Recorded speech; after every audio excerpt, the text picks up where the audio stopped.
Well, it looks like the dragon has jumped through the hoops of Saturn, and the monkey, the leper, has ridden the jaguar, and the tiger has eaten the nubile.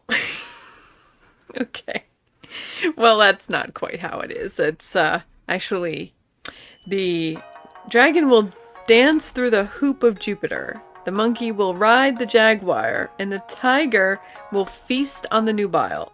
Then the order of the universe will be such that the evil will reign for eternity. Well, I guess evil won in the end because we watched this movie. Now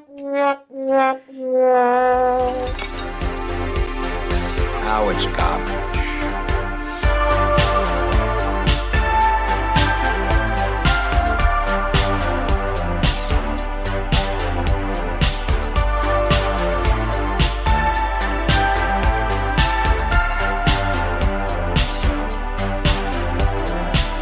Just another movie night.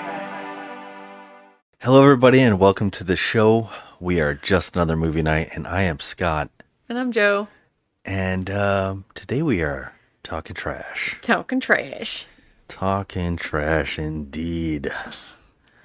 All right, this is our show to review, spoil, debate, to crap on, and give second chances to movies that the internet has hated, the lowest rated films, the much debated, the often forgotten, all while asking the question, is this the worst movie ever made? And if not, what is?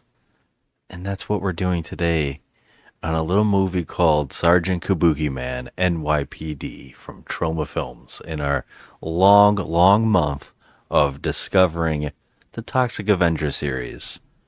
And we're suffering right now, guys. This might be the bottom of the barrel for our show so far. This entire month we've been hitting rock bottom. And here we are once again. It's getting progressively worse as we go along, so I'm scared for the future. Yeah, and the only reason we're doing this movie is because this character ties into the next film. I cannot. Okay. Yeah, I can't fathom it. I I'm not gonna can't lie. either, but I'm thinking maybe it's going to be one of those things where like they have a team up because they both are like kind of crime fighters and they're both, strange cats. So, they both have some kind of powers. I think that's what it is going to. I mean, look, we're guessing on the next movie because we don't even care to talk about the movie we're actually talking about today. We're going to be guessing. Joe, let me ask you a question. Oh, okay. What year do you think this movie came out? Okay, well, what year do you think it was supposed to come out? from the looks of it and the feel of it, I'm going to say that this movie should have come out around 1987. Yeah, right? Doesn't this feel like it was made in the mid 80s? Yeah. And got released maybe in the late 80s? Yes, the wardrobe would definitely suggest that it was kind of like 87, 88-ish. That's what I was thinking too. To find out that it was supposed to come out in 1990 is kind of mind-blowing. So that's when it came out, 1990? I mean, that's when it's saying it did. What I hear, or what I read anyways, was that nobody wanted to release this film. I wonder why. Yeah, I wonder why. And it sat on a shelf, and the only reason it was released was that Romeo and Juliet kind of got a cult status for them. That was the James Gunn film I think he wrote. And he kind of made a name for Troma again. And so then this film got released because of it. This is so confusing because this movie contains a car crash explosion that is kind of infamous with Troma because the same shot has been reused in 3 movies. And it's become a running joke for them that it's such a great explosion and it's such a great car crash that they just keep reusing it. And so it's become debated where the car crash originated. It's actually this film, but the reason everybody thinks it's from Romeo and Juliet is because it's also in that film, and that film got released first. Oh, So, yeah. okay. It's kind of a confusing thing. This is such of a mess of a thing, and this is what's crazy about it. And I did not believe this, but you had suggested that this might be a possibility while we did Toxic Avenger 2. In part 2, you said something about because in the movie Toxie goes to Japan, and I guess the twist is that they just out of the blue they get attacked by kabuki men. Yeah, here's the thing. Okay, first, let me just do. I had to like figure this out because kabuki is a classical form of Japanese theater. Yeah. So, And is it usually female, or is it? Can it be any? I mean, I think it can be, any sex. Okay. But the thing is about seeing them in the Toxic Avenger, I feel like, but they weren't like doing any street performances or anything. They were just bad guys. Yeah, they jumped out, and Toxie yells out, "Oh, Kabuki men!" Come on, let's get out of here. Oh no, it's Kabukiman. Yeah. And you said, "Oh, it's Sergeant Kabukiman, right?" And I said, "No, I don't think it is." And I didn't realize that this movie came out after that film. And the only reason this film got made is because on the set, I guess the producers or people funding the movie said, "Oh, who's that?" And I guess Lloyd Kaufman, the co-director and writer of these films, basically said, "Oh, that's another project I'm working on right now." And all those people, and he was joking, and all those people were interested, and they actually said, "Oh, I'd be interested in producing that." So the only reason that this movie got made was because of an off-cuff joke on the set of Toxic Avenger 2. I mean, did he have like Japanese investors? Because this movie had a $1.5 million budget. This one did? Yes. Get the fuck out. It did. It did. They had to use some special effects, so that's probably where the money went. I guess so. I mean, how crazy is that? Like, the Toxic Avenger 2 had a $2 million budget? It was 2.5. And so someone else went, "Here's another $1 million?" Yeah. Someone funded this. 1.5 mil. It just, God, it pisses me off. It really does. Because looking at this movie, I mean, there are moments where you can see some of the budget. There are absolute moments, especially like prosthetics and like special effects. There and that car explosion. There are a couple, and obviously it costs a lot of money to film in locations, I guess. And this suggests that it's filming in Central Park. It's supposed to be New York. Yeah, I don't really know. Some of these scenes don't look like New York, but some of the scenes also could be New York, so I don't know. And Troma is located in New Jersey. Yeah. Right? So And they're right on the border. Yeah. They're neighbors. I mean, it is possible, but I doubt they would able to get the filming location. But then again, Kaufman, I can't imagine him actually shutting down or getting the rights to film anywhere. Just, I would expect him to guerrilla film it. You know what I mean? Just get out there and just film on the run from the cops. No, I don't feel like that you could do that. You can't, shoot on the fly, in situations that occur in this movie. Because in this movie, there's a lot of stuff that happens, and you're just like, okay, there's literal people, businessmen, businesswomen walking around out here that probably don't even know, that they're being filmed.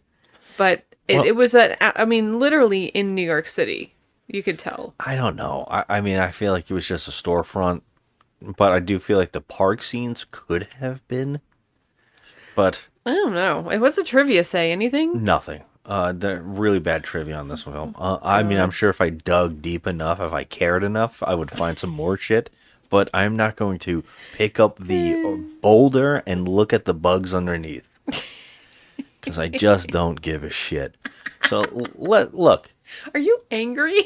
I'm like I said, this month, I mean, we do this on the show for fun. We watch bad movies on purpose. But, I mean, we have really, really scratching Yeah. that itch. And we're really asking that question, and we're getting results. So, Well, you shouldn't ask the damn question. we have to ask the damn question. That's why we do this show in the first place. Look, on this show, everybody, we discuss a plot of a movie. Movies that usually we suggest that people probably don't want to see, like I said in the opening, the movies that people either forgot or think is shit, or they just kind of discarded. We kind of want to look at those movies and dissect them. So we're gonna talk out the plot. We're gonna spoil it up, if we can. If we can, because I think that we both glazed over during this one. I think that, can you agree on this? The opening of this movie made me think, oh, we're back on track. I did think that. Because the opening was insane. Yeah. And I was like, oh, we're back on track. And then the movie just nosedived. I mean, really quickly, too. Yeah. Really quickly it nosedived. So, yeah. But I will say, though, this is another situation where my mouth is hanging open a lot. Yeah. In both ways. In shock and in disgust. Yeah. Yeah. Just like, or a boredom. Or shocking disgust. I'll take that. I'll take that. Yeah, to get right into the plot, the movie opens in the best way possible. One of just complete brutality that only Troma could do. The movie opens on a real odd section where it doesn't even really make sense. There is a woman doing what we just joked about in the opening. Venerable ancestors, 1,000 years ago, the evil one was driven from the face of the globe. As we then foretold, there would come a time when evil, corruption, and perversion would rise again, and the evil one would be able to return. That time is now. At the end of Mercury's next journey, the dragon shall dance through the hoop of Jupiter. If at that moment the monkey will ride the jaguar, and the tiger will feast on the nubile, the order of the universe will be such that the evil one will reign supreme for eternity. There is only one being who can confront the evil one. The chosen one is on his way to us now. Where a woman is talking to her father who is in full kabuki makeup. And she's telling him that evil's going to take over by saying all this crap that you said in the beginning. Oh, he was the grandfather. Oh, he's the grandfather? Yes, he's the grandfather. Mm-hmm. Okay, Yeah. So where's her parents? They don't establish that. Grandfather, I grow nervous. The performance has already begun and the chosen one has not yet arrived. It's her grandfather. She says it a lot. Okay, so as we get all that, we cut to a random act of violence that I guess the bad guys in this film are taking out I don't know who the hell this guy is. I don't know what's going on here. I guess it's like the opposing, either the mob or something. I don't know what they are, but we just open on two little girls as we're getting that whole thing that evil's going to take over. You see two little girls in like kimonos. Yes. They're little two girls, and they're just giggling and laughing.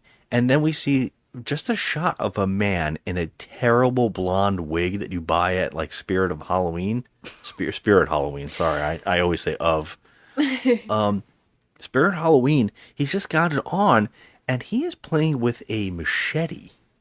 And I didn't know what was going on. I felt like they were watching him because they were giggling. But he's like pointing it toward us in the camera, and I was thinking, oh, he's doing silly stuff, and they're laughing at him. Mm-hmm.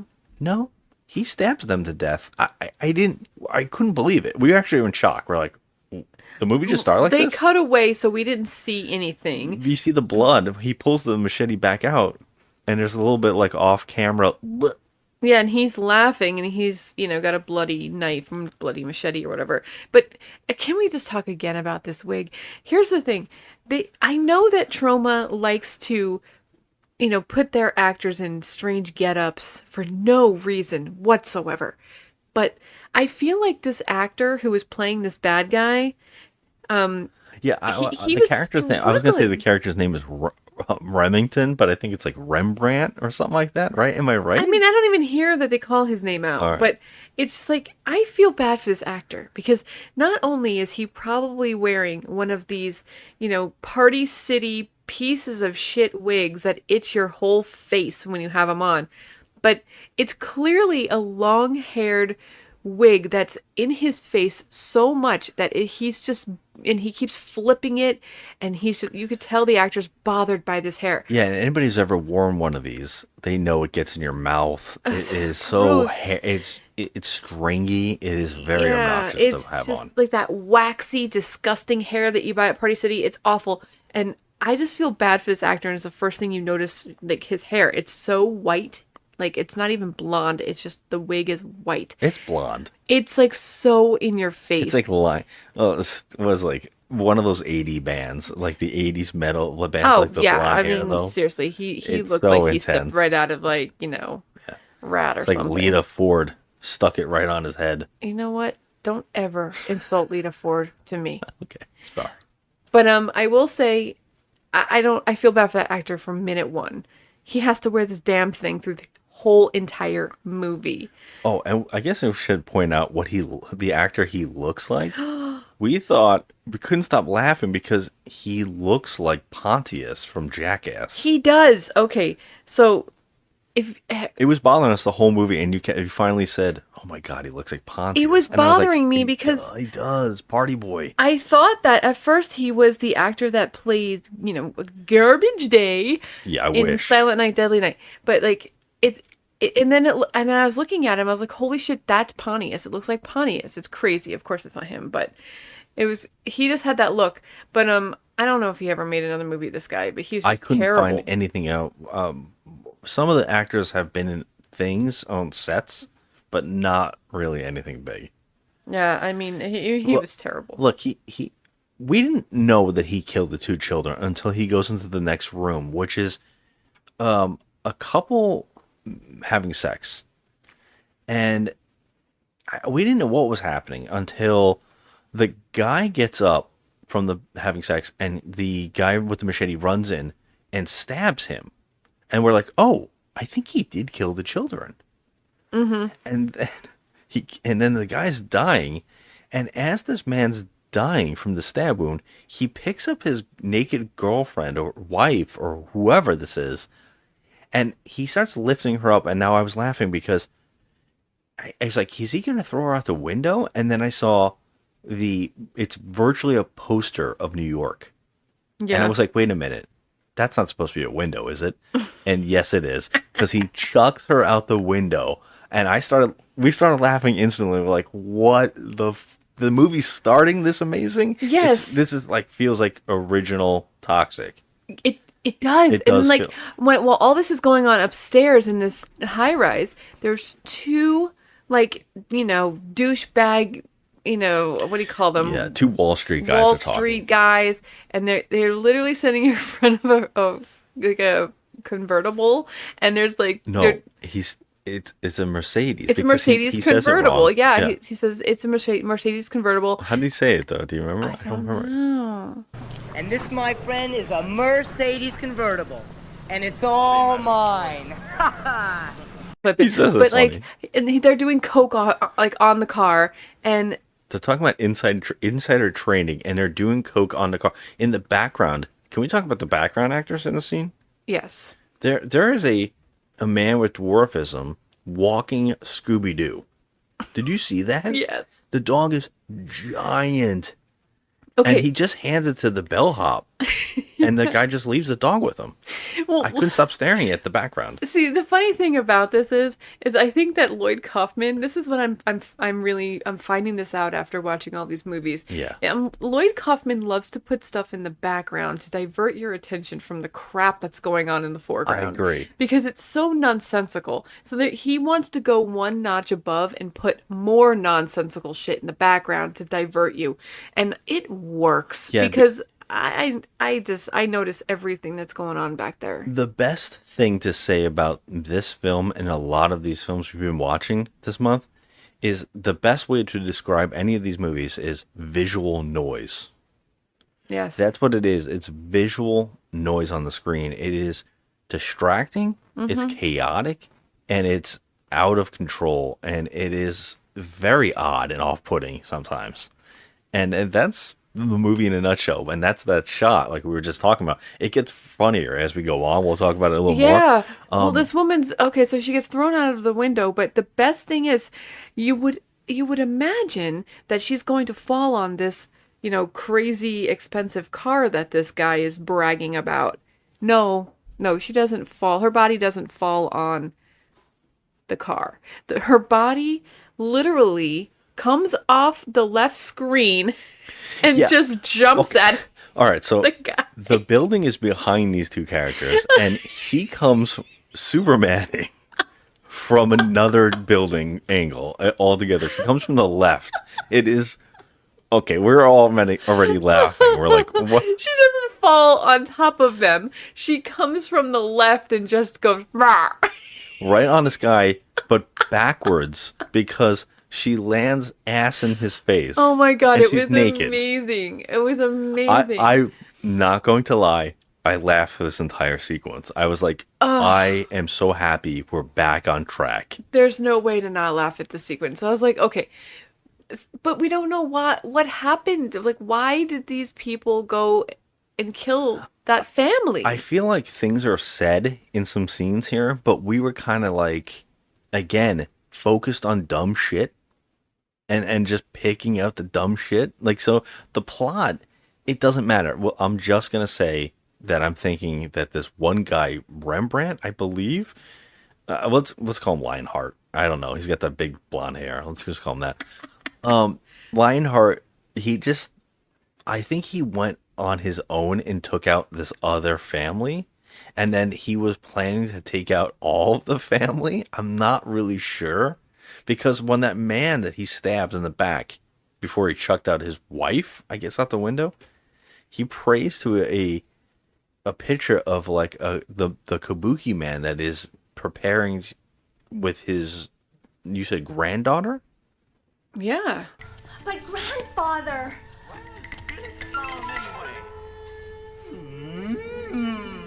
That's crazy. Okay. Yes, he she's the prayed to granddaughter. her. He mutters something to him like, "Get revenge," to a black and white picture of him on the bedside. Yeah, I recall that, but I'm like, okay, wait.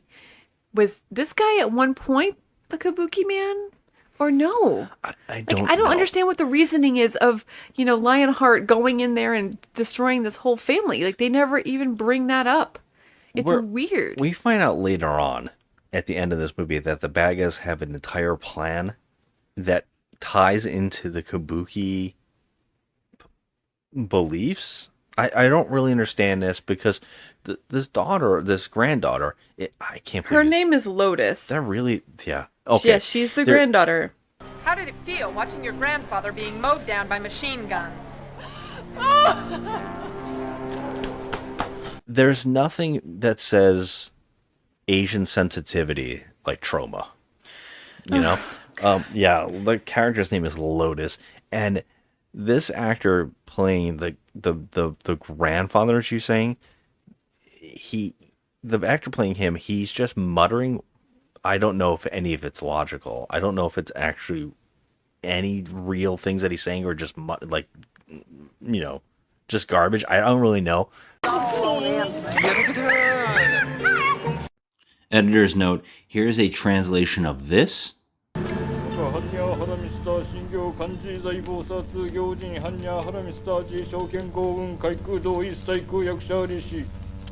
To this. I want to feel the state of mind of cherry blossom viewing. Bodhisattva Shing 12 Hanya Wave Honey Entry Securities Industry Cloud C. Cavity. Absolutely empty.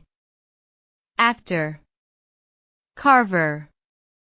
Which is as far as I can get Google Translate to discover.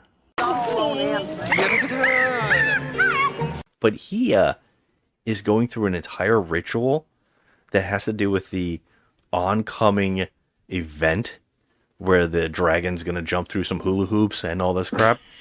And Get it right, man. he eats a mouthful of worms, and we have to get a close-up. And again, we jump to our lead character who is connecting at the same time as this, and we get my favorite piece of shit thing in movies, bad narration. Yes. And these movies have a problem with that because the Toxic Avenger 2 and 3 so far have had awful narration. And this movie has another bad one.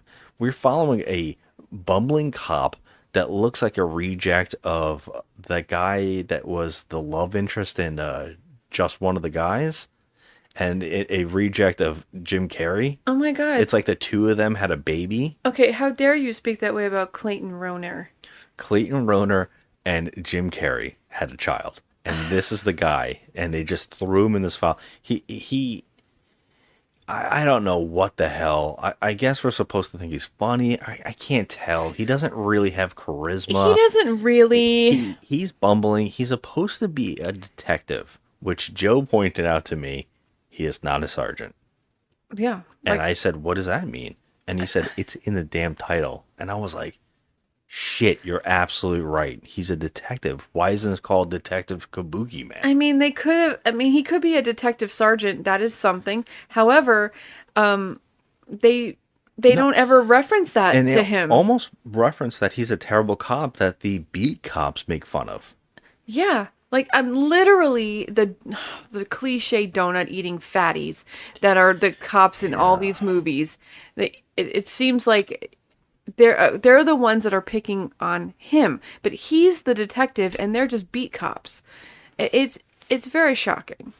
I don't understand that. They're picking on him because that's how low he is. That's why when you said he's not a sergeant, I was laughing. I'm like, you're absolutely right. Yeah, no. He's mocked by his peers. And on the wiki page, it does say that he's Sergeant Detective Harry Griswold, but they don't ever reference that in the movie. Unless that's in the opening narration here, and we were just like, well, No. I think I was distracted by the fact that he said, my name is Harry Griswold. And I was like, okay, I'm already in for something here. Griswold is the name. Sergeant Harry Griswold, N.Y.P.D. Yeah, Harry Griswold, who the writer named after his high school janitor. Yeah, I mean, that tells you how much he cared about this plot. I mean, oh, really? Yeah. Really? Okay. Well, he just keeps recycling the same crap over and over again. I mean, so the next, I guess the next scene is he attends an amateur kabuki play. Yeah, that's what I was gonna say. Harry Griswold's given this narration where he says he keeps mentioning this one girl and how he's supposed to go on a date with her, and he keeps messing up. And then instead he's going to this kabuki theater performance. Yeah. And he goes there, and that's the same thing where the granddaughter's talking to her grandfather, and he's doing this entire ritual where he's eating worms. It is nasty. This actor really has worms in his mouth. Why does he have to do that? And they never state why that he has to eat worms. No, it has something to do with the ritual because it connects to the next moment. But the granddaughter says the hero's coming to beat the oncoming evil, and if you can't find the champion, you should make me the champion. Right, but yeah, she's the next in line, so she would be like the heir. So she would be like Miss Kabuki Man, Miss Kabuki Woman. I love that. Whatever. Yeah, I like Kabuki Man. Miss Kabuki Man. Miss Kabuki Man. It's like Dr. Venture. I mean, the monarch from the Venture Brothers' wife. Doctor, what is it? Dr. Girlfriend. Mrs. Doctor yeah. Mrs. Doctor the Monarch or something. I love it so much. Oh my god. So she could be that, that person, but no, that's not what happens. Of course not, because how dare a woman be the badass? She's so pretty, that she girl. is. She might be the best actor in this. The last 3 movies we've watched might be the best actor in all of them. I mean, and she I is. feel really bad for her. Yeah. I do too. I really do too. So during this amateur kabuki play, Harry witnessed thugs, I guess. It turns out some of the actors on stage are actually they're the thugs. Rembrandt or Lionheart is actually Lionheart and his gang of thugs, and this is one of the craziest sequences. Our main guy Harry, he's eating a bag of really loud popcorn or like nuts or something in the audience at a kabuki They theater. look like hot fries. And that's when the people on stage just randomly start shooting the actors on stage. And this makes the crowd laugh. Okay, so this is mind-boggling, first of all. This play, I don't know what is supposed to be happening in it, but the entire audience, did Lloyd Kaufman use, some kind of, stock footage or some kind of stock video from, a previous Broadway play where someone watched Death of a Salesman or something? Because all of these people in this theater are about 118 years old. Do you notice that? I wouldn't say they're that The theater old. patrons are they're all old as dirt. Well, they're supposed to be people that would go to an opera, right? I mean, but there's not one young person except for Harry in the entire that audience. makes sense. I'm like, what are these people doing? And so the thugs, which no one's even asking the question here. You're not asking the question. How did the thugs get cast in this play? Yeah, I don't know. Did they kill the original actors? Yeah, what happened? Because we find out that the other actors are actually part of it in the next scene. I don't know. How do they know their lines? Yeah, Editor's note: the man who is killed in the beginning, along with his family and his wife, is chucked out the window by Lionheart, is the actor in the play that Lionheart now goes to replace. It doesn't seem to be any lines. One of the kabuki actors is dressed in Mets hat and a cigar. Yes, and they're playing poker. They're playing on stage. poker, and everybody's just really into it. And then all of a sudden, one actually pops up from under the stage with a machine gun in a tuxedo, and just unloads, and people just love it. They're losing their shit laughing, right? And no one even notices that this is real. They think this is a part of the show, I guess. But even if it was a part of the show, what would it be the funny part? What in the plot would cause this to be funny? I mean, the guy, the grandfather, who just did the entire ritual backstage, he's getting riddled with bullets, and people are just losing their shit. And it takes the person that told Harry to stop eating so loud, to get shot in the head to make him realize this is real. And he says, I'm a cop. Of course, his badge gets shot comically. And everybody starts screaming and panicking and running out. And this makes him go to the stage and fight off the bad guys.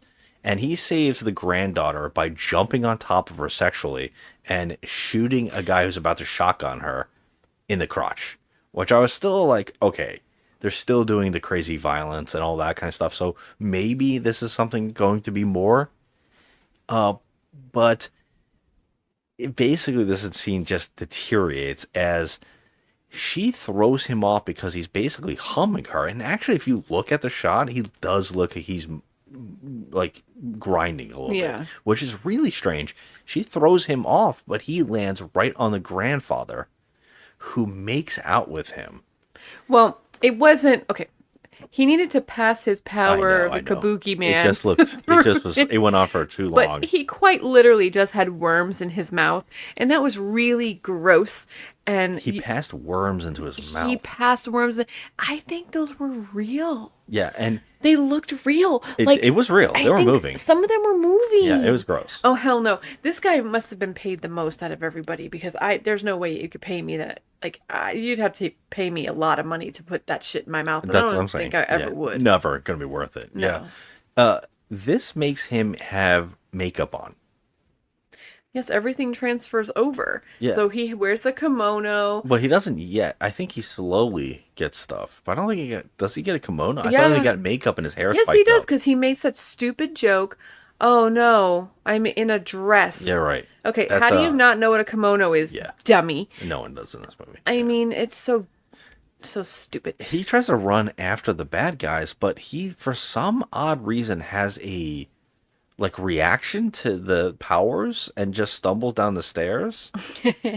And Well, he's a bumbling idiot from the beginning anyway. yeah, and by the time he gets back, the cops have already shown up, and instead of investigating around the building to find the bad guys, they're just now talking to people on stage. So the cops are talking to two of the actors in the play, and they're complete, they have accents, they're from New Jersey. Mm-hmm. And they're like, hey, there was 7 guys, there was 12 guys, and the other guy's like, oh, I think there was only 5 guys, and we don't want to be involved. It was I don't understand that joke. There was so know. much stuff in this movie that didn't land, and that was one of the things. Oh, there's so. I mean, I would say almost 90% of this. Yeah, didn't land. 90% of this movie didn't land. Yeah. It's so odd, but while the chief of police is here and everybody's on stage, and then that is when Harry comes through the wall, dressed in his kimono, in his makeup, with his gun, and says freeze. Why would he come back in and say freeze when he was chasing the bad guys out the back door? Yeah, it makes no sense. It makes no sense, but everybody sees him, they're like, detective? So everybody's kind of mocking him because for some reason, they keep saying he's in a dress. But I don't understand. You do realize that you're in a kabuki play. You're at a kabuki play. That's how they dress. Everyone's acting like they don't know where they are. Yeah. It's like they weren't given any direction at all. It's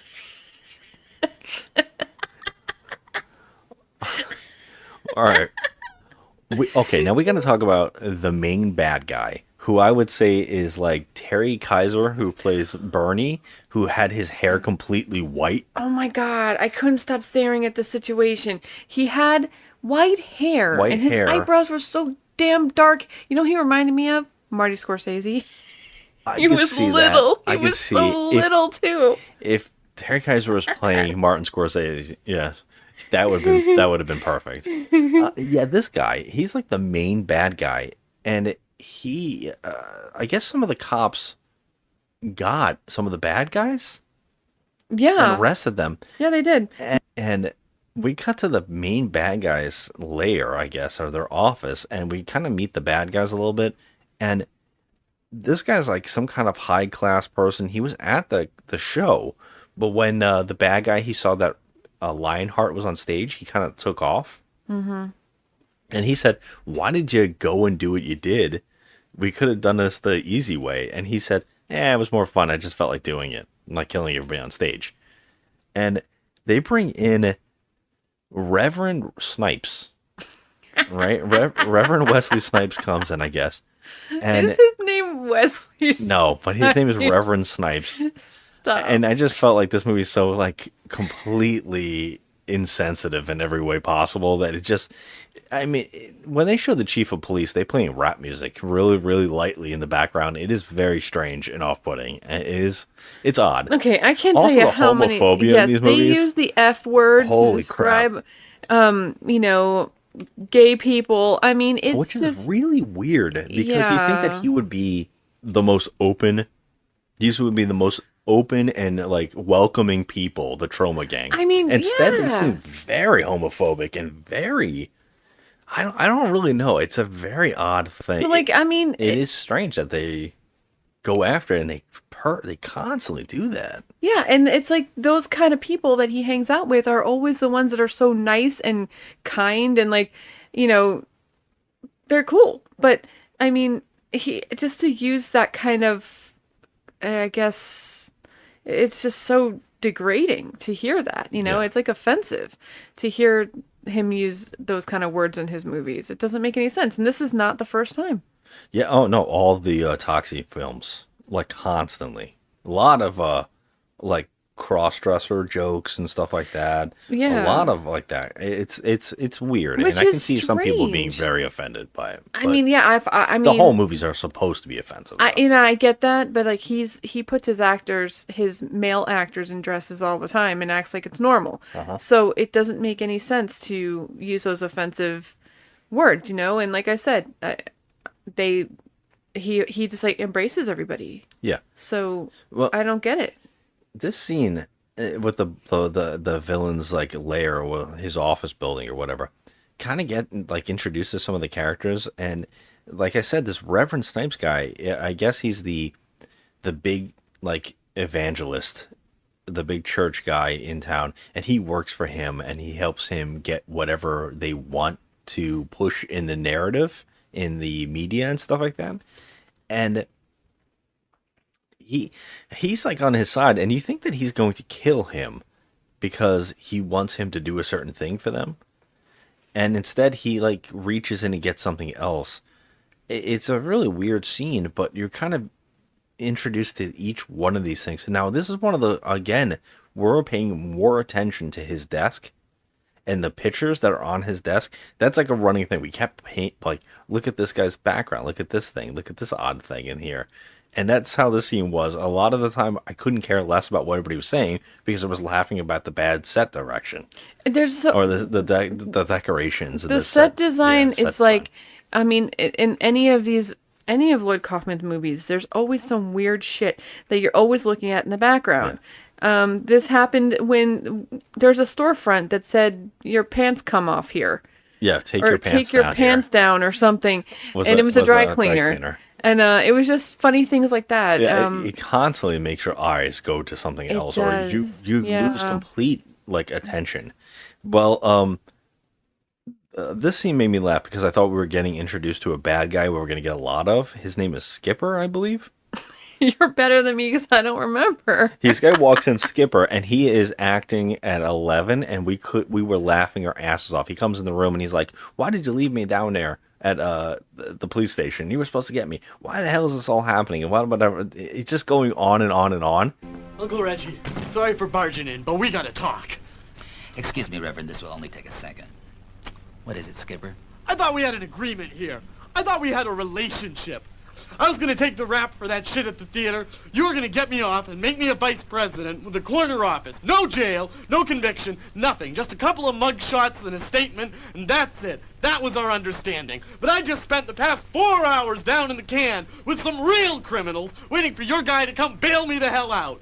Do you know what it's like to be violated by a 300-pound Filipino skinhead named Gunther? It ain't no picnic. Aw, Skipper, calm down, boy.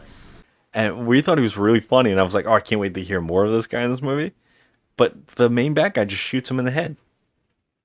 Yeah. And I guess that's supposed to be like a warning or showing you that this guy doesn't care. I think he's like related to him too.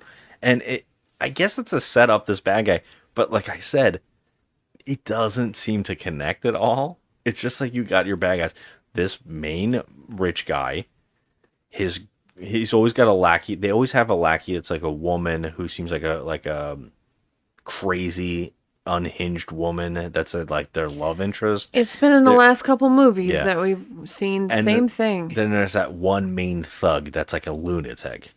Every one of these films has the same kind of thing. It's the same exact formula every time. So back at the police station.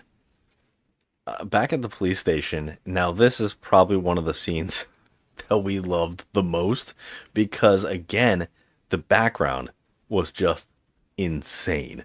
They're mocking police stations in movies and TV shows where there's just tons of criminals being like pushed around the room. And so you just have a bunch of people waving their arms and just walking back and forth and just doing insane things, and they're in virtually just a tiny little room. It's a tiny room. There's nowhere to go. Yeah. They clean off this one tiny little patch of area for our guy Harry to come in and speak to his love interest. The foreground, foreground is just the desk, and that's when we're introduced to a female character, who is the girl that he keeps mentioning he wanted to go on a date with. Oh, he says it 900 times. Connie LaRosa. Yes, Connie LaRosa. I had no idea what I was getting into. What I did know was that I had missed another date with Connie LaRosa. And Connie LaRosa, she is a cop working a desk in a full dress. Okay, she's also... okay, yeah, she's a cop. Did they establish that she's a detective, like a plainclothes detective? Well, they said that she was working a case later on. Yeah. That she was trying to make her name for herself. I didn't really understand if I she think already she was. trying to make sergeant. Okay. And she's literally just wearing a dress. So, I mean, I guess if you're a detective, you're not a beat cop, so you're not in uniform and you don't have to, do what they do. But it's just strange how she was dressed. It was kind of sexy, actually. She was wearing this, like, tight top. Oh, it's tight, yeah. Yeah, like, she kind of looks sexy, but... They kind of reference, like, going, meet me for, like, a run. I wear spandex shorts, and he's like, ooh, I'm gonna go with that, you know? Yeah, they were supposed to have a date, but then she's all like, oh, I'm gonna go for a run after work, and he's like, no, I don't run. Yeah, and then she's like, oh, I wear this outfit. And they were in his new spandex shorts, and he's like, yeah, oh, I'm coming. But the chief of police wants to talk to Harry, and he wants to yell at him. And again, the chief of police desk, he's got a prom photo on his desk that's giant. It's like one of those 8x11s. It's on the desk. Can I just make a comment about this photo after looking at it for at least 3 minutes? I can tell you with utmost certainty that photo probably was taken in about 1985 by the way that they were dressed in the photo. Okay? I agree. And the backdrop. There is no way that this man was in high school in 1985 when this photo had to be taken. True. This guy literally went to high school in the freaking 50s. Yeah. What is going on in this photo? I can only just maybe speculate that was his son or daughter in the picture. It could be. What I love, it's facing anybody who comes in the room. Right. It's not facing him, so Yeah. he doesn't look at it. It's facing outward, and we had to stare at it, and that's why I was staring at it, because I was like, I am one of those people that have to analyze every single thing in the shot. Exactly. So, Me too. I love it. I can't help it. Like, it's almost better than the movie itself when you can do that. It's true. And so it's like that Teen Wolf moment where the guy's zippers open. Oh, yeah. At the end of the movie. Yeah. Or Back to the Future 3 when the kid's pointing on his penis. Yeah, it's really odd. Like, the poor kid had to go to the bathroom. We don't know. We're speculating. Yeah. Jesus. But yeah, so it was just, I always analyze everything in the background. And this office was so over the top ridiculous. It was like they just went to a thrift store and just threw a bunch of shit in the room. Yeah, it's just the comical office. But like I said, they're playing a low level of rap or whatever on it with a low. I again bringing back a past episode with Toe Jam and Earl music from the Sega Genesis game. That's what it sounded like in the background. I was like, guys, come on, man. I know you're trying to go for offensive as a joke, but Jesus Christ, like back off a little bit. I gotta say, though, I will say one thing about this film is that I thought that, because they've been offensive, towards different nationalities and different groups of people before, I thought for sure that, without knowing anything about this movie, I thought they were going to have an American man do a comical, like, Japanese I did too. accent. I'm very glad they did it. And oh my God, I was like, thank God. Yeah, thank I God. thought it was going to go like Christopher Lee doing a Fu Manchu or yeah, something. I was like, thank God you didn't do that, because they were offensive enough with all the gay jokes and stuff. But like, I feel like that was something that it spared me. It actually made me sit through the movie, because I was like, if they do this, I don't know if I'll make it through. And I barely made it through, as it is. But he's basically in trouble. They're like, hey, you can't wear dresses and you can't do all this stuff like that you're doing. And he's like, well, I think I'm on to something. I saw these bad guys, and I know that there was more bad guys than the one that you arrested. And I know that he's like, I know there was other people in charge. I saw this guy. And he's basically like, we had the guy, you can you don't have to worry about it. That case is closed. So the murder of this man, and by the way, the news reporters really love asking the daughter to stop. What was it, the granddaughter? While she's mourning the dead body of her grandfather, they're sticking the mic in her. So while you're watching the blood go down his mouth, how did you feel during that moment when you saw when the bullets entered his body? How did you feel? Trying time for you. But what did you think when you saw rivulets of blood flowing down his beautiful kabuki costume? Like, what's even more comical about that is, like, I know that this is, like, reaching, because this is a really stupid movie, but this is reaching, but, like, honestly, this is an active crime scene. Yes. Oh, and the cops are, the news reporters are right in her face. The news reporters, like, walking all over the stage, over the bodies, and... I know it's a joke, but... It's so stupid. I'm like, oh god, it's so stupid. It's like the joke doesn't even land because you're kind of like in shock after just watching people riddled by bullets. Yeah. It's just like, what? Okay, now it's supposed to be funny. I don't know how I'm supposed to feel ever. Well, I guess the chief of police is telling him that the case is closed and to move on. And it's not setting well with him. But at the same time, his shoes start melting. And it turns out that he slowly, like the Incredible Hulk, or in our past episode of Super Inframan, where he is actually Kabuki Man. This person, this superhero, is inside of him and it can just come out. So it's not like his skin is changing or he's turning into the werewolf. He is turning into a Japanese... I mean, he's turning into a kabuki warrior, or I don't even know how to explain it. I mean, they do it so in like a ridiculous way because he only halfway turns into Kabuki Man. Like his shoes melt off and become sandals. And then his pants are gone, and he has like just the bottom half of a kimono on. So it's like a floral kimono on. And then he has like a suit jacket on and like his regular clothes on the top. Yeah. So when he stands up and goes outside of the police chief's office, everyone is stopped. Now we're talking about like at least 40, 50 people in this shot. Yeah, they had everybody all turn and looking at him. Stopped, like comically stopped and staring at him.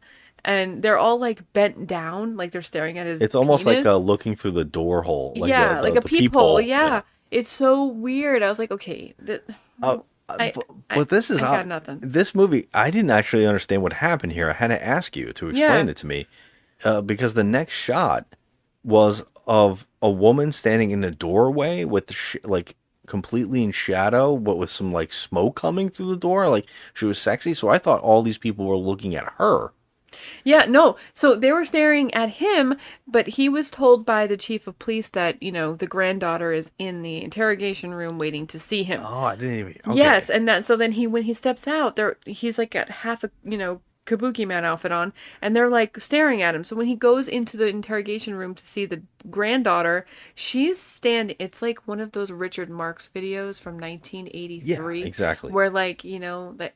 Like, the girl's just standing and the light's just hitting her face. It was too sexy to be in this movie or in this scene at all. But you can understand my confusion since the scene cut from him coming out of the room with his chief of police and having everybody staring into the camera.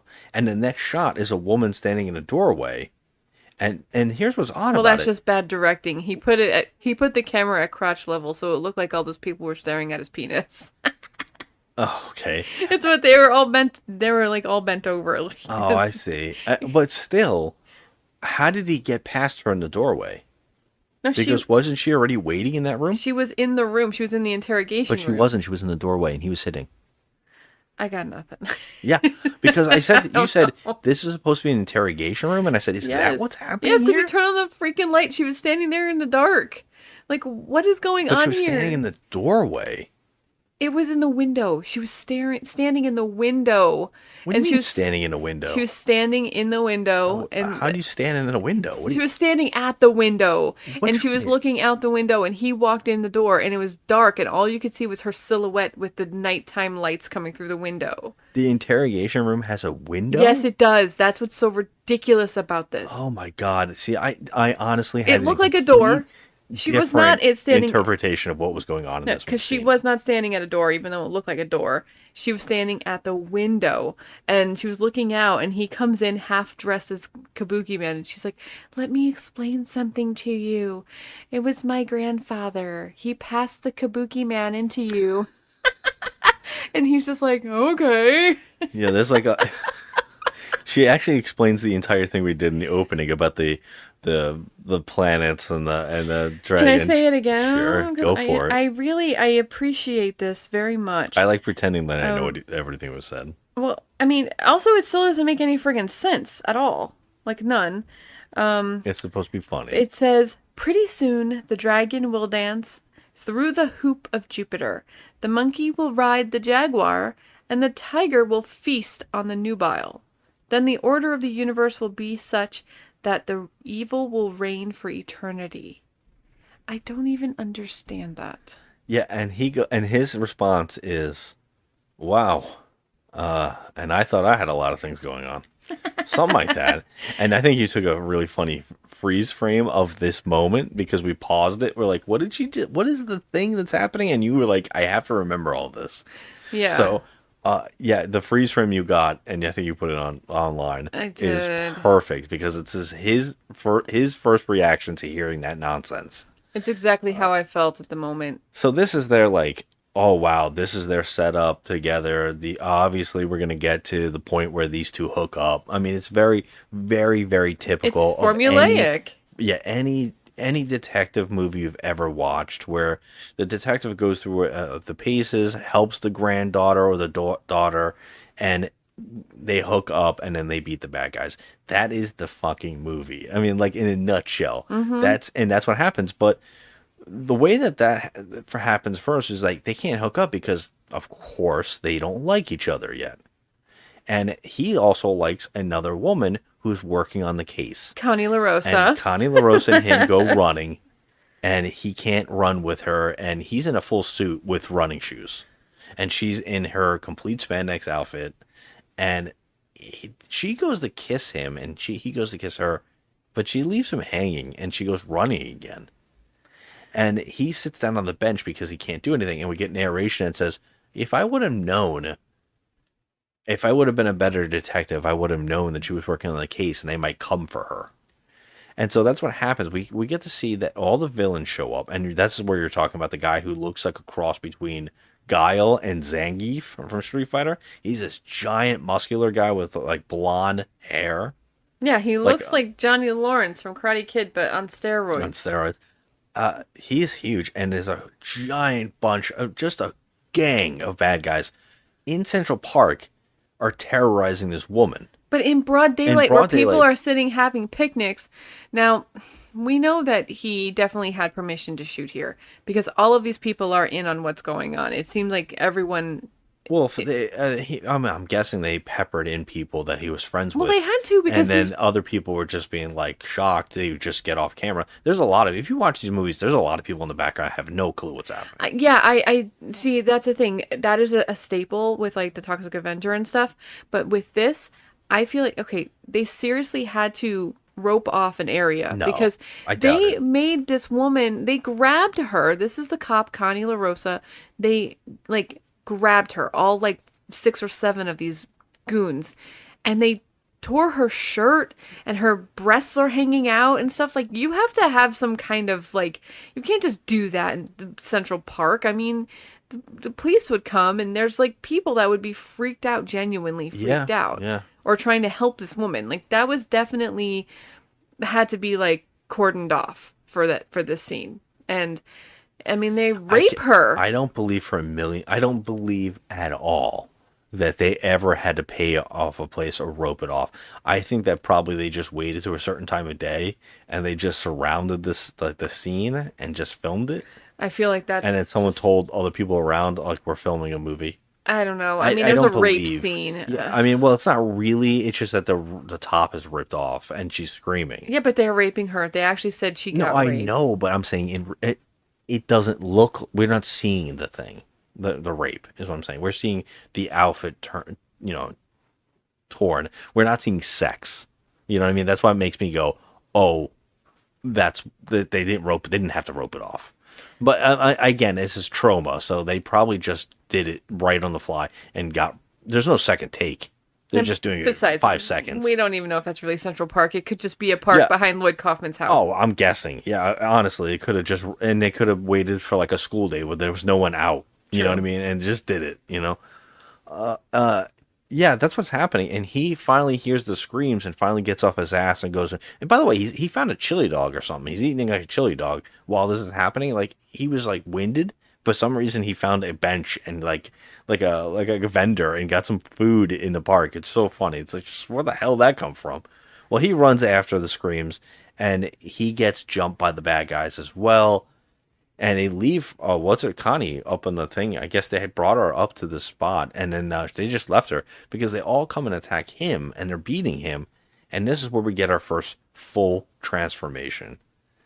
Our main hero, Harry, turns into Sgt Kabukiman. And this is where the money is, because we get an actual transformation where he... like an entire blow-up thing happens around him, and he gets inside of it like a cocoon. His clothes like transform into like a big balloon, and he goes inside the big balloon where he literally completes his transformation. Yeah, we watch every little thing, like his hair changes, his makeup starts coming. There's like little. I mean, there's some money here. There's a little bit of an effort to try to make this look fun. I actually like the way he looks. I mean, the hair just looks like a plastic piece of something that they put on there. It doesn't look like real hair. But I mean, I'm sure that would have been too hard to do. But yeah, it's just like a plastic piece of like a headpiece that he puts on. But I do like the way he looks. He's wearing like this like striped outfit, like striped cape and everything. I think he looks cool. Yeah, it's not so bad, especially since early in the movie you're like, oh, this is gonna look like shit. It actually is kind of fun looking, and it could be so much more fun than it turns out to be. When he starts beating up the bad guys, this should be the moment like in the first Toxic Avenger where Toxi's just like ripping people up, and it could have been like so much fun. Yeah. Here, it's just, again, the problem that what Toxic 2 and 3 had, where it feels like a kid wrote all the jokes. Because they're like, oh, what will he do? His sandals come flying from that bench. For some reason, his sandals were at the bench. I don't know why. Because he had to change into his running shoes, remember? And he had sandals before that, I guess. Yeah. All right, so they go flying in and they hit people, and he's got a fan and he blows people into a tree, and then suddenly he has chopsticks that shoot into a guy that's filmed in reverse, and it just looks terrible. And he actually does kill one dude by stomping his head into the ground. Yeah, that was kind of Toxie-ish. That's something that he would do. He kept stomping his head, and I was like, oh, he's actually killing this guy, because the other guys kind of got off, like, okay. Yeah, they got arrested. Because 2 guys got blown into a tree. It's like, that's a far step from smashing a guy's head in. Yeah, they got arrested, though. Yeah, well, like I said, the people all got arrested, and they all got, like, locked up, and he goes to see if Connie's okay, and the cops don't recognize him, of course, but he pulls out the badge, and they're like, oh my god, Griswold? Seriously? Yeah, and all the people that saw this happening are calling him a hero. Like, all the other people that are watching this, they stood by while a woman was being raped. Yeah. They now are calling him a hero that he came in and did that, and he's the hero that New York needs, is what they say. Yeah. Oh, God. And he's got, by the way, really. He's like the old Superman where powers just keep coming out of him. He can fly.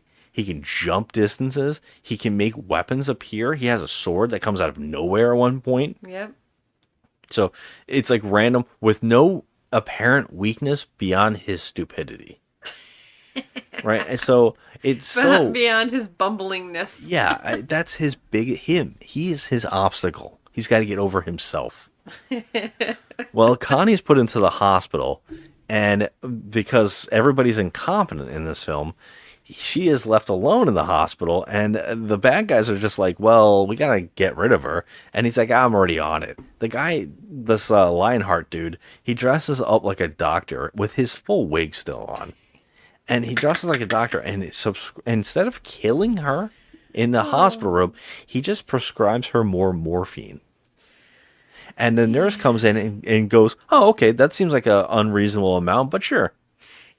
She's like, okay, you gotta trust the doctor. Yeah, you always gotta trust the doctor. And she gives her a horse needle, like something that Herbert West would have on his table and reanimate her. Oh my god, I was thinking that the whole time too. I was like, oh my god, this is like Herbert West level stuff. It's supposed to be funny. She's on a respirator, but she's wide awake to witness this. Yeah. Connie, and she's dead. Yep. So Connie's out of the picture, and the chief of police still doesn't understand. And to make things worse, Reverend Snipes goes on the television and it says that people like this Kabuki man are the problem, and that these poor innocent people that were locked up were actually saints. Yeah, all the thugs that raped her and beat her, and killed her. They're the ones that are the saints. It's not them. They actually were set up. I was like, oh god. So this guy, obviously, he's being put, probably in a chokehold by this big, I don't know, what do you call him, crime lord? Whatever. Not Marty Scorsese. Not Terry Kaiser. Not Bernie. He's so little. Yeah, and what's really weird is that he doesn't like that he does this, the Reverend, on television, because he kicks his TV, the main bad guy kicks the TV because the Reverend is doing what he's doing. But I was like, he's helping. I think he was pissed off because the Reverend was kind of showboating it.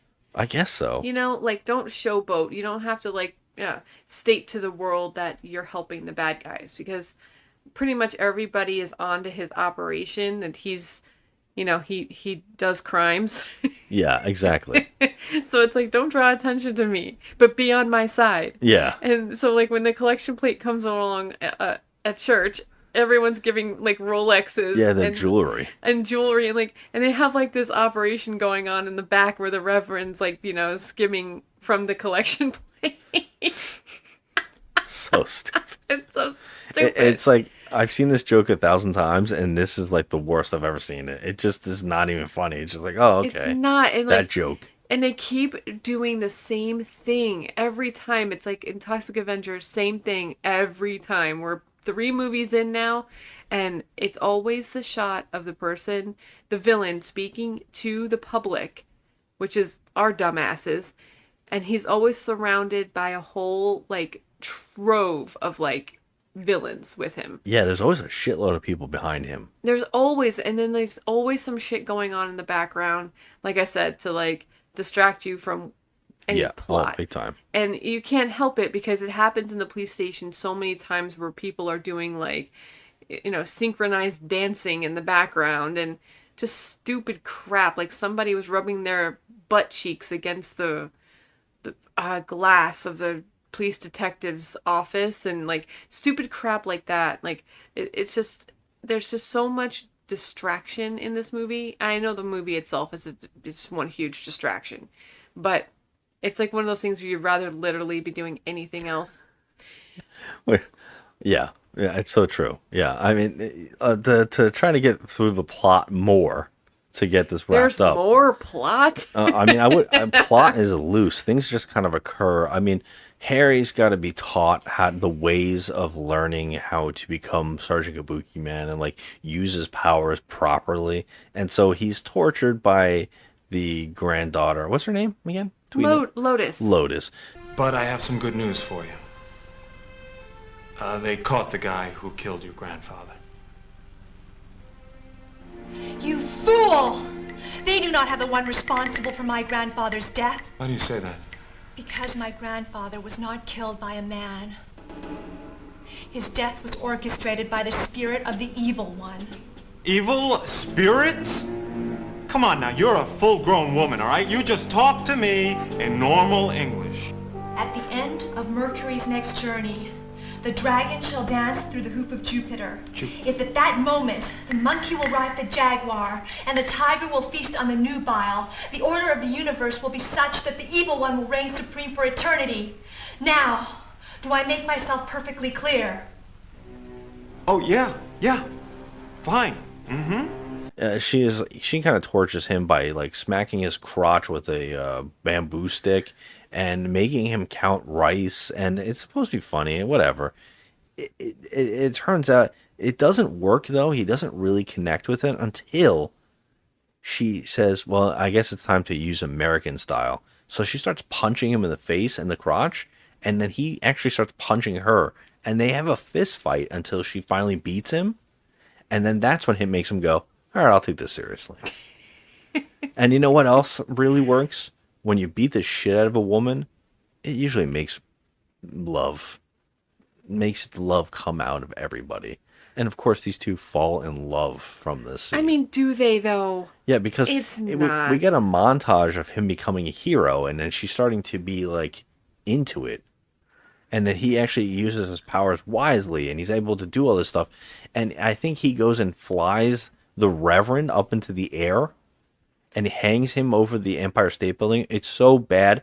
He's on the rooftop of another building, and so you can see the city in the background. It looks like he's high up, but he's not that high up. He said, "I'm gonna drop you on the needle and give you a nice strong enema or something like that." Yeah, and you can see that he's just on wires on the top of another building somewhere.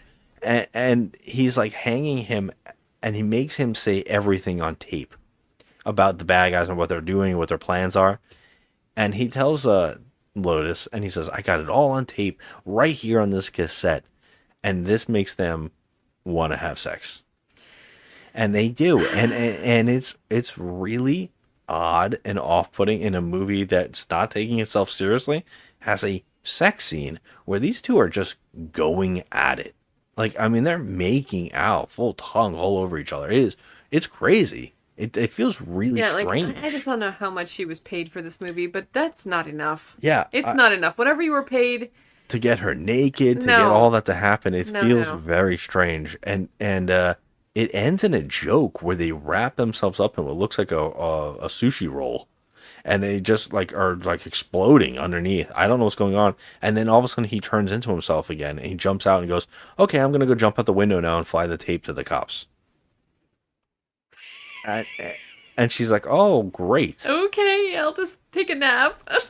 But the bad guys have now figured out that oh, and by the way, Lotus has a monkey. Now I should talk about this because oh my God. We haven't talked about this enough. I love monkey on film. Okay, first of all, his name is Toyota.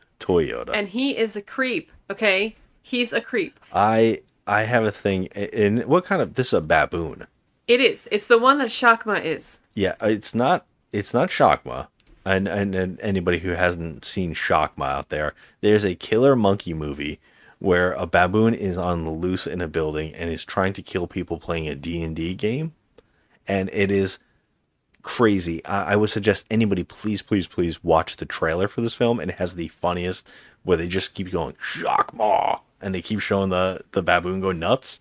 It has changed me. Insane. Those animals have changed me now because of these movies.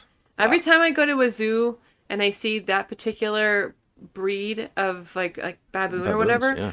I don't like it. Oh, they're scary. They scare me now. Oh, they're terrifying. Like, you just know that they're going to destroy you if they want to. Yeah, they have that that low brow, you know? Oh, yeah. And they just look pissed. Like, it's like they constantly just have like resting angry face, and it's just so, it's off-putting. And now because of that movie Shakma, I just don't like looking at them. I won't do it. Well, I love it, and I can't get enough. I don't know why I'm obsessed with these movies. They make me laugh. Every movie, like any giant killer King Kong type movies, anything. I love it. I'll watch anything. A gorilla gets loose in a city, I'm gonna watch it. It's gonna make me giggle.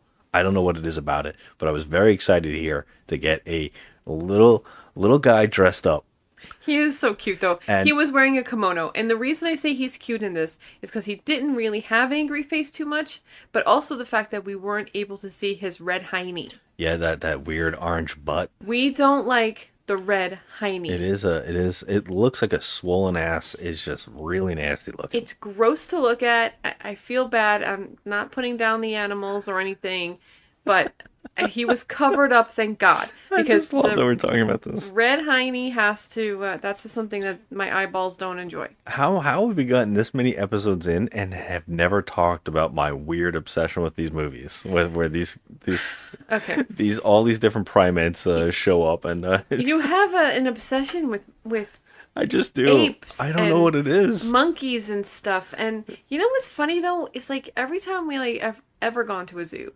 you don't give a shit about going to see the monkeys. It's not that. It's the movie versions of like the wild, crazy movie versions of them.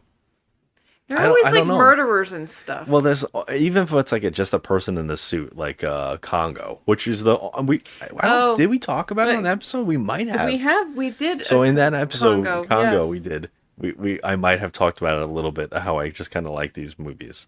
And I don't know why we haven't dedicated a month to them, because I actually thought I saw them all, but I haven't. I keep finding more. No. I keep finding more. Because we do Bad Movie Night, and our friend Erin, she also loves the monkey movies too. So Scott and Erin love going against each other because they pick monkey movies. We always pick monkey movies as a joke to piss everybody else off. And I feel like we have seen them all. I mean, we've seen Dunstan Checks In, Mighty Joe Young. We've seen. Oh, those are easy. Yeah, no, those are nut ones. But we've seen the crazy ones too. We've seen them all. Let's get back to this movie, unfortunately. And the only reason I brought up Toyota is that he's like set up. Well, the villains realize to take over, they need to go and kidnap the girl, because Sgt Kabukiman's the only thing he seems to care about is the girl, Lotus. So they're like, oh, let's go get her. And this is one of those movies that fits that cliche that you always talk about, where the villain has an obsession with dressing the woman up. Okay, all right, here, I was going to bring this up too. So she was naked in the bed when he left because they were just, having sex. And so all of a sudden when they go and they kidnap her, they put her in this white, like, bodysuit, like, negligee sheer thing. It's not really super duper revealing. It's okay. No. But did you notice what I noticed?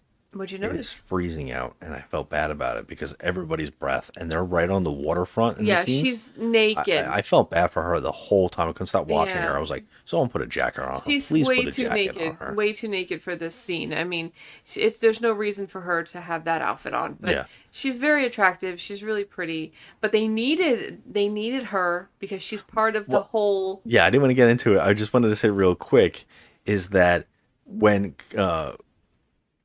Griswold comes home and gets back with her, when he goes back into the bed, it's not her, it's Lionheart, and they have a fight in the bed, the sex bed, which is gross. And he rips off Lionheart's wig and finally admits that it is actually a wig, and underneath is what I would say is just a man's hair with bows in it. Okay, he has like many, I would say several little tiny like pigtails in his hair. It's weird, but he has like little pink ponytail holders and stuff in his hair. It's not something that like you would a cartoon expect character, to be happening under that wig. And why would you hide your hair under that ridiculousness? That wig was so gross. It looked like it's been recycled from every other Troma movie. Yeah. It was just gross. And, well, he's probably relieved he could take it off. And does Sgt Kabukiman kill him here? The Lionheart? I want to say yes, right? I think he shoots him. Doesn't he? Oh, that's right. Yeah, they have a big fight or whatever, and he ends up shooting him in the head while reading him his rights. He just shoots him in the head, and he slowly dies. Yeah. He goes to the docks. It turns out that they even kidnapped Lotus. Lotus, when they kidnapped Lotus, I mean, they even kidnapped her pet, or Toyota, because he's there with him. I don't really understand this. But this, what you were about to say, is that this is where we get the reveal that the villains they're the great evil, apparently. And they're trying to get the prophecy to happen. So they actually have they brought a leopard and a tiger. So they have, And they it's a jaguar. It's a jaguar. Oh, it's a jaguar. And then they also couldn't find a monkey, so they brought a lemur to ride the jaguar. But there's like, I mean, you could literally go to any zoo or whatever and just kidnap a monkey. Yeah, and they said they didn't. I guess they didn't know that Toyota was there, or Toyota just got there. It's really, really strange. But he was wearing a chauffeur's hat. Yeah. Yes, and and he knows how to drive a car. And he actually grabs a gun at one point too. Griswold comes and goes to free, fights all the bad guys, of course, and tries to free Lotus, but he can't turn in. I guess he's like, his weakness is her, and so he needs her to be okay. So she actually has to like kiss him to make him turn into Kabukiman. And while this is happening, it turns out that they want the prophecy to the dragon is the actual stars, and then the hoop is the stars, and the two merge. The stars that form the dragon go through the hoop, and the main villain wants this to happen because he's waiting for the prophecy so he can become the great evil. Okay, that's really out of nowhere. It's really, the stupidest plot. And they're like, set the tiger loose because he has to kill the nubile. And nubile is actually, it turns out his Lotus. girlfriend. Well, they wanted it to be Lotus. They wanted it to be Lotus. They're like, the girlfriend screaming, and the tiger jumps on this actress. So the bad guy's girlfriend, who is one of the crazy women that we were talking about in the beginning, where like he always has like one of these crazy girls just screaming and carrying on for no reason. She's that person. Yeah. And so the tiger actually, like, I feel like this was happening. There's a mauling scene, and it's really, this movie's really bad with the stuff. We didn't talk about, there's like characters that are on fire and scenes, but like, it's so bad that even if it's a cool effect and it's like, wow, it's shocking that there's a tiger mauling a person, it doesn't really matter when you look at the ground and you can see that they're on pads or on a pile to catch fake blood, or when a person's on fire, you can see the thing that they're going to go jump on to make sure that they go out. It's stuff like that in this movie that it just, every shot looks like shit. Like, it's like, even if it's cool, you can see the ropes, you can see the pulley system, you can see it just looks so cheap. And that's how it is with the car incident. I think we skipped over, we skipped over a whole thing where he, I forgot all about it. But the clown? He became a clown, okay. and it doesn't make any sense to us whatsoever. I don't even, there's no way to talk about this scene because it makes no sense, just like the rest of the movie. But at one point, he's battling henchmen, and he turns, instead of turning into Kabukiman, he turns into a clown in this ridiculous, oversized, poofy clown suit that he cannot possibly move in. That changes from scene to scene because of the stunt person, obviously. And that's where the famous car crash happens. And that's when the famous car crash happens. But, like, there's literally no way to describe the scene. I mean, he's running through a kid's party, and they just happen to ironically be waiting for their entertainer to show up at the party, which is a clown that the mother hired. Yeah. So he's seen running up to this party, and all the henchmen are running after him. They take out their machine guns and start firing into a sea of children. Nobody gets hurt. Not one. No. I was like, okay, I'm glad they didn't go there. However, why did you go here? It's What is the reasoning? I know, either go or don't go to it. Yeah. It was just filler. It was like he had to fill 10 minutes of time. I guess so, or he thought it was really funny. But what's funny, it's nonsensical. You don't even explain how he's turning into a clown. So does this mean he can turn into anything he wants to? I know. Is he that powerful? Is he like Freakazoid?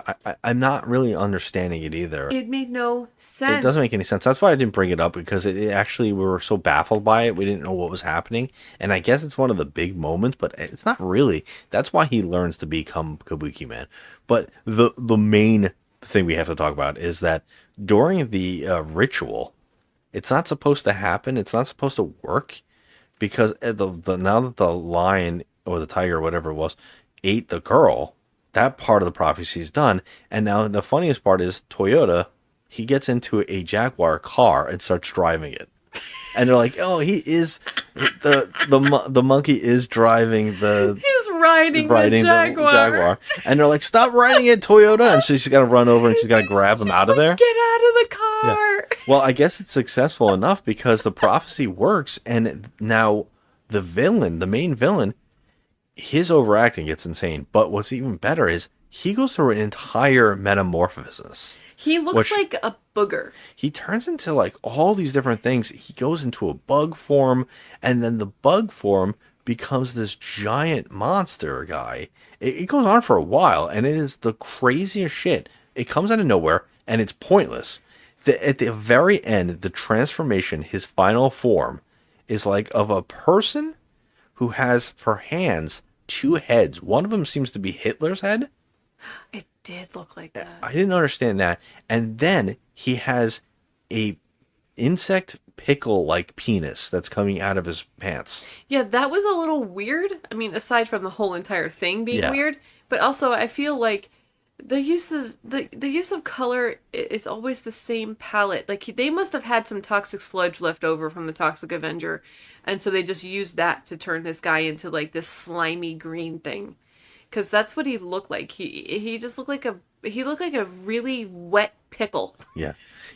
It's so weird because it comes out of nowhere, and I'm like, oh, this was the plot. He just wanted to prophecy. He wants to become the great evil, and then I wanted to say Toxie, but Griswold can't turn into Kabuki-man in time. Well, he can, because she starts kissing him, and they make out, and he becomes Kabuki. He's got his powers back. Becomes Sergeant Kabuki-man, runs at the bad guy, and you think there's gonna be a giant fight, and they did this prosthetic for a reason? No, they just kind of like grab each other's shoulders for a second, and then there's an explosion. And I'm like, wait, how? You think that Griswold died, but then he just like comes out. But okay, first of all, what was who caused the explosion? What caused the explosion? I don't really understand. He stopped the transformation to full form and beat the evil one? Well, so then does that mean that there was like a clash of power, and that's what caused the explosion? I guess. Because there's nothing that would have caused that to happen, like at all. They just exploded. Yeah, they just... And the wet pickle's dead, but Kabuki-man gets to live, and he's fine. And he's fine, and he's Sergeant Kabuki-man. He's got his powers. He doesn't lose anything, and he walks off into the sunset with a girl, and the girl's like, so what do you want to do now? Now that you can do anything you want. And they're like, oh, you're... Because I guess he got fired as a cop, but then they reinstated him in the last moment, and they said, you're reinstated, but you're on vacation. Have fun. So stupid. And then he walks off into the sunset with her, and she's like, what do you want to do now? You can do anything you want. And he goes, I think I'm going to go and sit down for a little while. Like, you think they would say something fun or like something romantic to each other. Not anything. And then it's like the end of the movie. That's it. It's just so stupid. Yeah. Like I'm struggling, but you know what? I got to tell you something. I'm not struggling as much as I did in the last Toxic Avenger. This was close. But I didn't struggle as much. I will say that. But can I just say that Oh, are we doing ours first and then that, or are we gonna? Yeah, I don't think that this movie was as bad as Toxic Avenger 3. I don't think that. So I'm gonna give this a 2. Yeah. Oh, I did not like this movie very much. I think it had some moments. There was a moment there where I thought this was going to be a lot of fun, and then it died quick. And there wasn't really much to it at all. There's nothing worthy of talking about. That's why we're rushing through the plot and scatterbraining it, because it's not that great, you know? No, I mean, so you're going to give it a 2 as well? Yes. Okay, and that brings us to our segment, Why We Can't Have Nice Things. So this is where I show you the 2 extremes of online reviews and how the internet destroys a movie rating system. So I'm going to say a 1-star review that's on IMDb and then a 10-star review that's on IMDb. So this is the 10-star review, Kabukiman-san. This is by BJ Arrow. Okay. Harry is a clumsy New York cop who one night decides to go to the theater and watch Kabuki. Suddenly, guys with machine guns start shooting at the actors on stage and kills the oldest Kabuki actor. This is the best Troma movie that I have ever seen. Lloyd Kaufman is one of the coolest directors ever. Funny, violent, and silly. It's full of makeup, kimonos, blood, worms, and crazy villains. It also has a funny soundtrack. I saw it on the new DVD release, which has a lot of extra features. If you love Troma movies, you will love this one. I give it a 10 out of 10. Ugh. God. Now, I shortened God this bless him. review a smidge because he just goes on to tell plot. Yes, he does a synopsis. Yeah, so that's a 10 out of 10 from user BJ Arrow. Yeah, that's a harsh reality for that to be a 10. Yeah.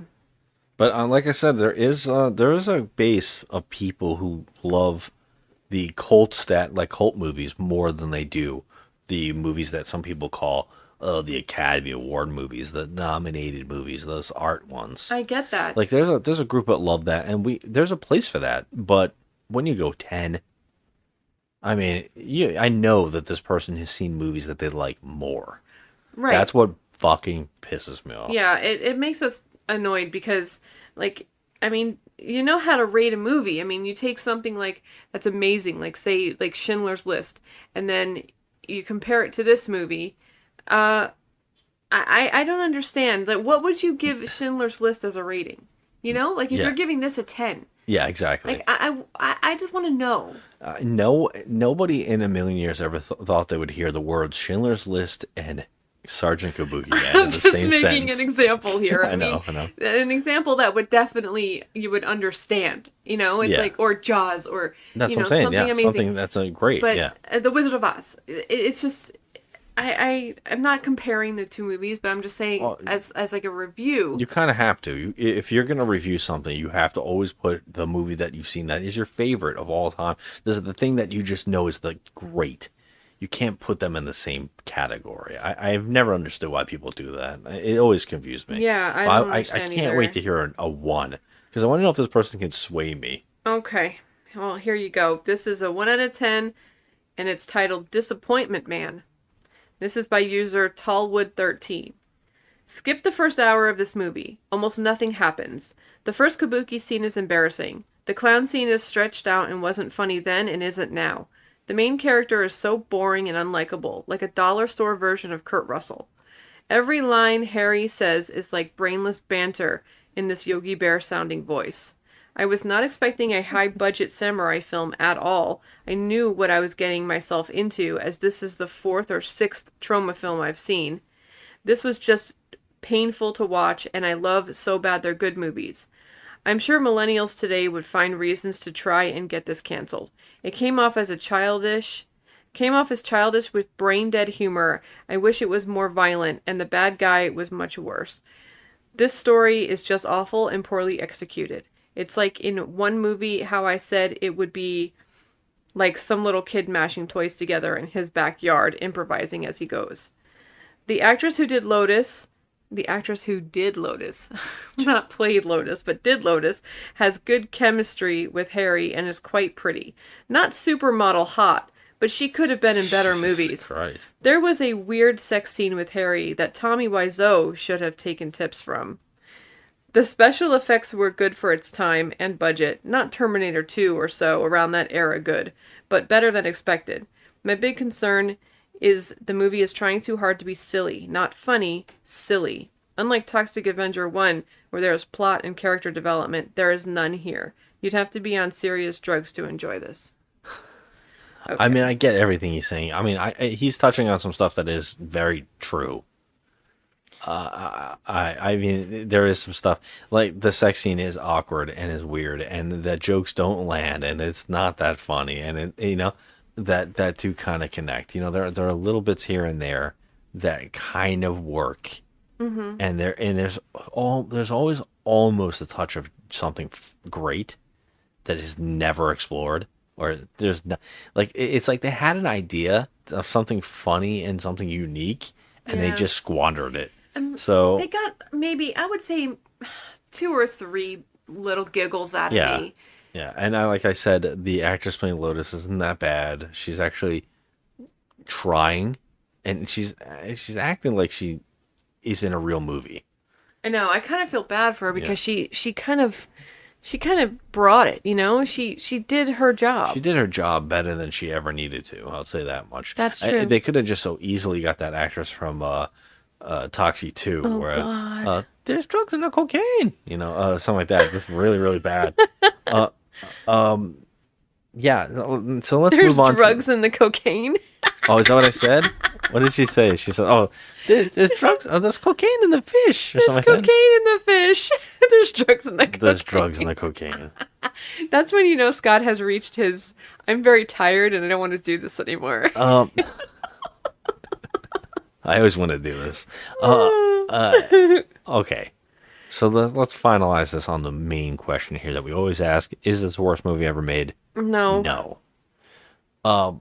It's close. It's close to being at the bottom. But where would we rank this on the movies that we've done so far? Because we definitely know this is probably in the top 5, right? Yeah, this movie was bad. Yeah, since we started doing the list of the worst movies, we both have said this isn't a 1, so it doesn't beat our top 2, which is now Toxie 3. Yes. And Mortal Kombat Annihilation. But is this worse than Toxie 2? Yes. I think so too. Yes, it is. There are some things about Toxie 2 that, even though Toxie 2 is not that good. No, it's not, but there I are did some moments. have moments in it. So, yeah, it is. Yeah, we're going to. Because I was going to say, how does every movie get worse since the Christmas tree? And isn't that mind-blowing that the Christmas tree is outlasting these movies? If you haven't watched or listened to our Christmas tree episode, you have to. And I swear I would not recommend these movies that we're watching. But that one I just feel like has to be seen to be believed. It's fast, too. It's so quick. It's like you 30 can watch, minutes. It's 40 minutes, and it feels like it goes by in 10. It's just like, what? Yeah, huh? It's so quick. It's on YouTube, I think. Yes, it's free on YouTube, and almost all these movies are. The ones that are hitting this bottom, they're all free on YouTube right now. That movie's starting to look better and better every movie we've done recently, so this is crazy. I can't imagine next week. Okay, please. I can't imagine next week. We're just going down in flames here. In January, we have 3 movies in our top 5 of the worst movies we've seen since we've started doing it already. That's crazy. We have Toxie, or number 3, at number 1 of the worst movies that we've done. And now we have Sgt Kabukiman and Toxie 2 as number 3 and 4. That's crazy. Oh, God. All right. So here's the thing. I'm going to tell you, I am not going into Toxic Avenger 4 with a good attitude at all. So that's already not a good situation. Right now, the only hope is I think that James Gunn might have worked on it with him. I'm hoping that is the case. We'll see. Is that going to change things? Well, he could have had some influence in making it crazier, like he did with Romeo and Juliet. Just making kind of like that old, what people want from these films. Like that 1-star review said no violence, not enough violence and stuff like that. Because the series are kind of known for it, you kind of want it. Yeah, you expect it. You expect it. So I'm thinking that this movie might go back to that. But that being said, I think it came out in the later, I don't know if it's the late 90s or the early 2000s. I have no idea. But that could be the make or break there. Well, okay. I mean, I will say that even though I did really like Toxic Avenger 1, and I'm still very happy that you purchased this DVD box set, But I will say I got ripped off on Amazon for my $3.99 purchase of Sgt Kabukiman. I am highly disappointed. You didn't even feel it when you got it. You're like, oh yeah, I want this. You know, because I just have those impulses, and I see something cheap, I'm like, oh, and I've always wanted to see it. So I'm like, all right, let me just buy this. And we've had it like for 2 years or whatever. It's just been sitting there. It's been sitting there waiting for us. And it's for good reason. Good reason. Good reason. All right, guys. We're going to get out of here. Thanks for listening. Next week, we are doing the last one. The last Toxie movie. And God knows. Wish us luck, okay? Just wish us luck. And maybe in February, maybe we'll find something better. Who knows? I'm telling you, I'm going to need copious amounts of alcohol for the last one. I just need to. I'm terrified. Yeah, me too. Okay, thanks for listening. Hit us on social media at Just Another Movie Night, and on Instagram anyways.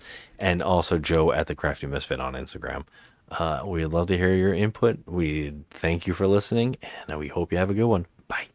But nothing. That's it. The case is closed. This is the part where you leave, Griswold. Sergeant Griswold, I do not have much time, so I'll be brief. A regrettable twist of fate has chosen you as a recipient of amazing supermortal powers that have been passed down through generations of kabuki actors in my family. Please, consume the banquet of joining in honor of your benefactors. What? Eat! All right, that's it. I am out of here.